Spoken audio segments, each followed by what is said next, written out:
It sounds like a big theory.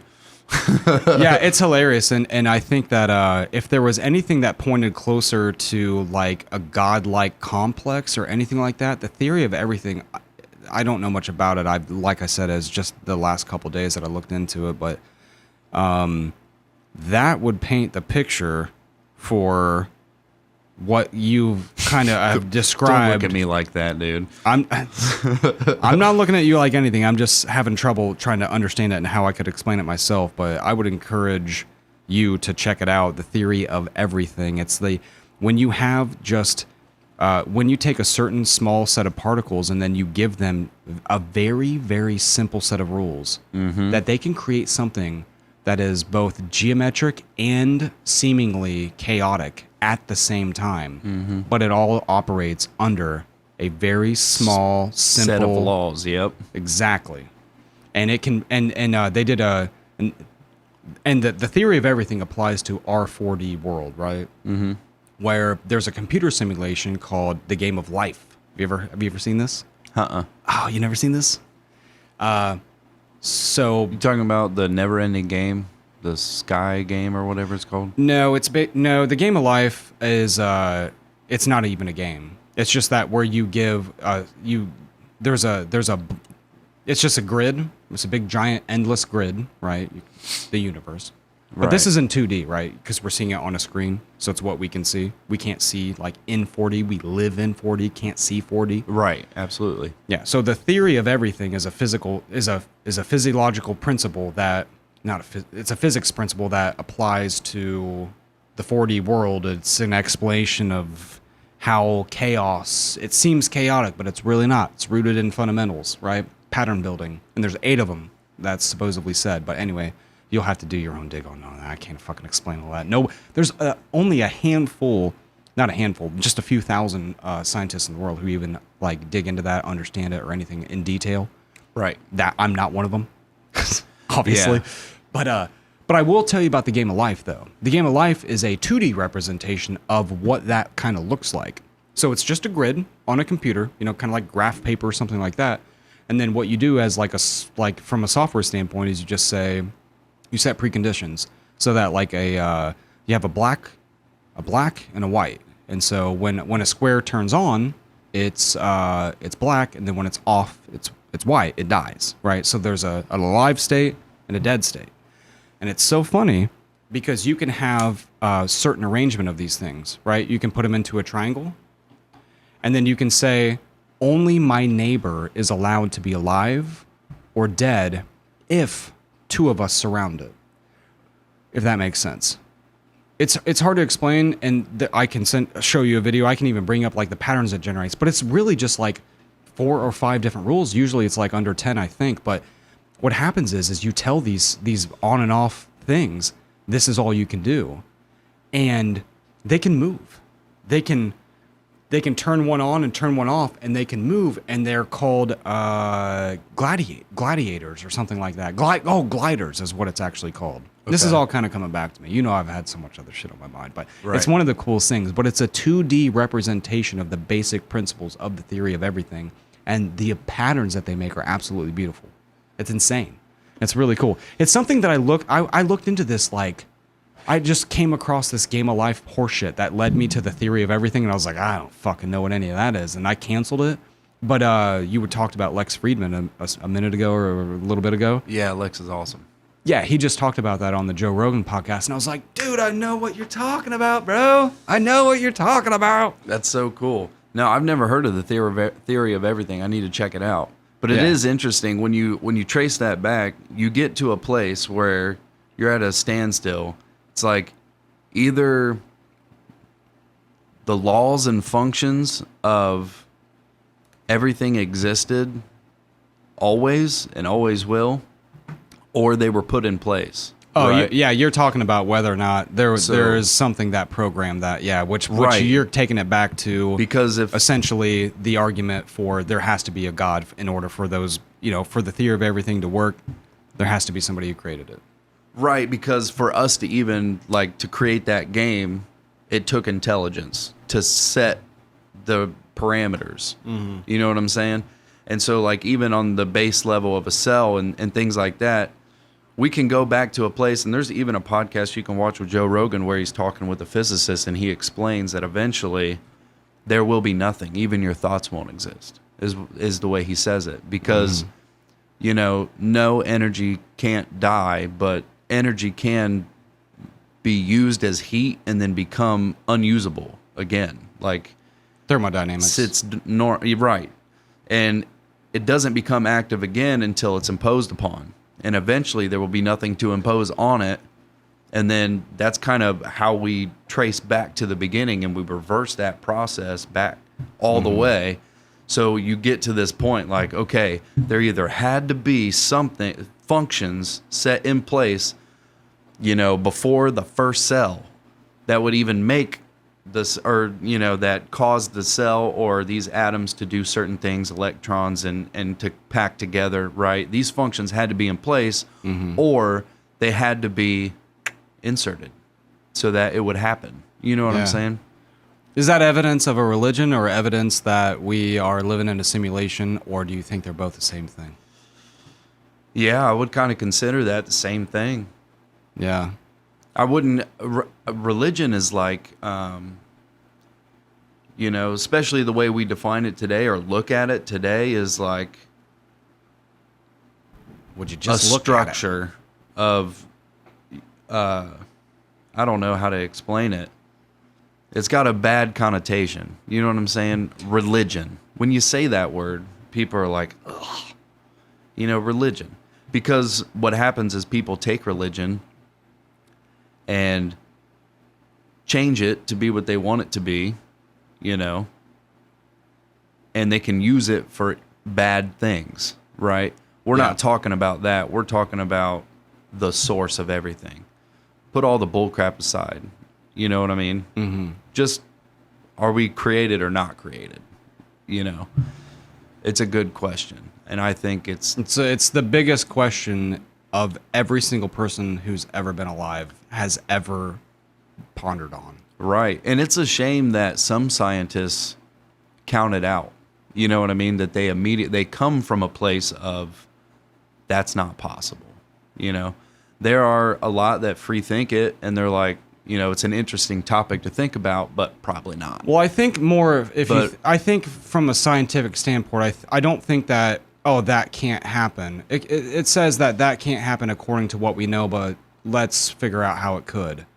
But I think they don't even take that approach. Yeah, maybe there's some more, but I have to believe that most people who come from a scientific perspective, that they are objective in it, that they don't dismiss it immediately, that they are saying like, hey, if that's true, then let's figure out how it actually is true. Because I think this is the problem why in the scientific community you never hear like religious aspects talked about it very much, unless they're like obviously like somebody who has like they're obviously like a Christian scientist or whatever, which is arguably kind of weird in and of itself. But what happens is that the Bible is not meant to tell you how it happened and how it works and how everything is there. It's not a scientific book. It's meant to provide teachings through historical stories that give you a better understanding of how to be and behave. You know what I'm saying? So it's more about behavior. It's not about the inner workings of how everything works and operates, right? Well, if we're talking about, so we'll talk about the Bible specifically. That's a whole different thing. But generally, scientists are claiming there is no God.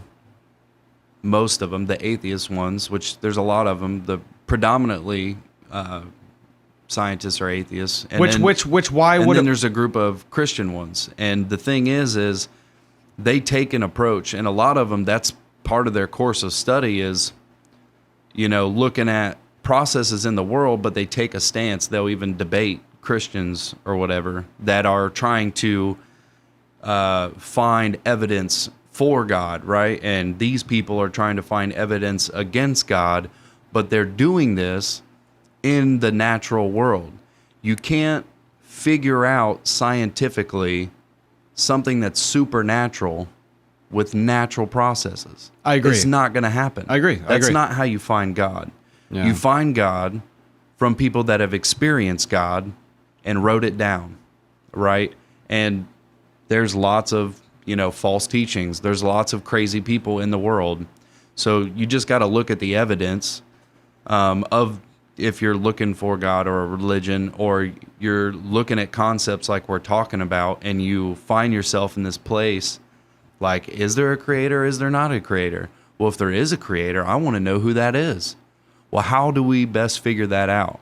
Well, look at the documents of what happened. You know what I mean? Did somebody have a revelation all by themselves and then, just started spreading the word like, hey, I was at my house and fucking God talked to me. Yeah, I took a bunch of mushrooms in the woods and this happened to me, and so blah blah blah. But right. I'm not dismissing what you said, but I do want to just I just want to make one quick little thing here, though, that it would be an irresponsible scientist who would make the claim that God is real from a scientific standpoint if he's unable to claim it. So I think he can't claim it from science. He can't prove it. Yeah, right. It's scientifically impossible, because what you're saying is it's something that's supernatural and it's above the physical laws that we hold. So it's always going to be improvable. So I think I just want to say that the picture that you painted of science, it's always unprovable. Exactly. Is what I'm saying. Exactly. But I want to paint the picture of, that diehard scientist, modern day scientist who denies religion, and the one who is scientifically trying to search for more truth. Right. That, arguably neither one can make a scientific claim either way, but both the one who just who cancels it and says it's not possible, that he's wrong. But at the same time, he can't scientifically prove it, so he has no responsibility to say, yeah, it is real. Absolutely. So I think that not from a scientific standpoint. It's an objective standpoint. Subjective, scientifically. Subjected to science, yeah. Yeah. I see what you're saying there. But it's objective but subjective at the same time. Right. Which is really weird territory. But the reason people find something like Christianity is because they had eyewitness testimony to what happened. You had the Old Testament happen, right? All these crazy stories throughout time that have accurate times and locations, and actually archaeological digs are based upon locations that are made in the Bible around the time of the history that was happened. So a lot of times archaeologists will go to the Bible and say, okay, this was about this time, this person was ruling in this area, and it's this far away from there in this direction. Yeah. And it was this many years ago, so we should probably dig about this deep. They'll usually use the Bible for that because it's that accurate of the time. Mm-hmm. But there's crazy stories in there like, no way that happened. You know what I mean? But these aren't personal revelations. And not only that, but they predict or prophesy in these scriptures that are passed down generation to generation. It's in all the different... You can pull scriptures and copies of those scriptures from all different parts of the world and different archaeological digs, and they say the same thing, right? Which is a big deal in itself. So when they do that, they're prophesying, hey, God is going to come. He's going to be a man. He's going to tell you what you need to know. He's going to die and come back from the dead to prove to you that he is God. Mm-hmm. And then he's going to leave and go back to heaven. Which operates on the evidence that there's so much consistency in the Bible, especially historically and locationally. That absolutely. Is true. But then, so that's where like the Christianity standpoint of its validity comes from. When you're searching for God, you're not going to find it scientifically, but historically and philosophically, you can attempt to do that, and you may even be successful. But you have to read the text, read the gospel, things like that. Yeah. So, and then not only that, but these are firsthand accounts and then backed up by other Christian testimonies, which people disregard those. They're like, oh, well, they were there. They were in cliques with these people, so they were just supporting those ideas. Those aren't, really, those accounts don't count, right? Mm-hmm. And then you have historical figures that are historians of the time writing what's happening in that time that are atheists. They're outside of it, right? They don't believe in God. They don't have nothing to do with that. They're documenting a story. Right. So, this guy, he lived and he was crucified and killed.